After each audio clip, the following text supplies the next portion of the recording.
વડોદરા શહેરની કપુરાઈ પોલીસે ઘરફોડ ચોરીનો ભેદ ઉકેલી 2 ઇસમોને મુદ્દામાલ સાથે પકડી પાડ્યા છે. ગત 11/2/2026ના રોજ વાઘોડિયા રોડ પર ચોરી કરવામાં આવી હતી. બાતમીના આધારે પોલીસે નારાયણ સ્મૃતિ હોસ્પિટલ પાસેથી મોપેડ પર બેસેલા મનદીપ ઉર્ફે મન્નુ શર્મા અને જિગ્નેશ માળી નામના 2 આરોપીઓને ઝડપી લીધા હતા. પકડાયેલા આરોપીઓ પાસેથી પોલીસે કુલ 64,000 રૂપિયાનો મુદ્દામાલ કબજે કર્યો છે. આ ગુનામાં સંડોવાયેલ અને પકડવાના બાકી રહેલા અન્ય એક આરોપી ધર્મેશ ઉર્ફે બાબર વસાવાની શોધખોળ ચાલુ છે.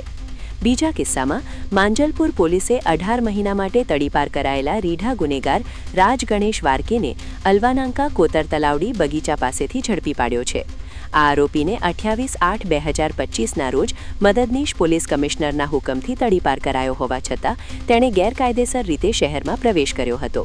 પકડાયેલા આરોપી સામે માંજલપુર પોલીસ સ્ટેશનમાં નવો ગુનો દાખલ કરવામાં આવ્યો છે અને નોંધનીય છે કે તેની સામે અગાઉ પણ હત્યા, મારામારી, પ્રોહિબિશન અને પાસા સહિતના કુલ 13 જેટલા ગંભીર ગુનાઓ નોંધાયેલા છે. આવા જ તમામ લેટેસ્ટ અપડેટ માટે જોતા રહો વડોદરા ટુડે ન્યૂઝ.